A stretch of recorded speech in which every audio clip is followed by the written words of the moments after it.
তবে পরীক্ষার হলটা এত বড় না যে পৃথিবীর সব মানুষের একসাথে বসে পরীক্ষা নেওয়া যায়।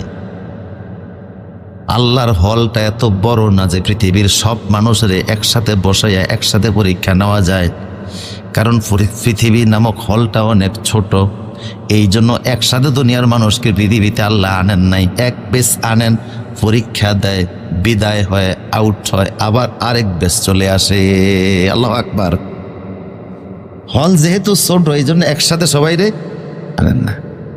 একদল আসে, পরীক্ষা দেয়, আউট হয়ে যায়, বিদায় হয়ে যায়, আরেক ব্যাচ আসে, এইভাবে করে পরীক্ষা চলছেই।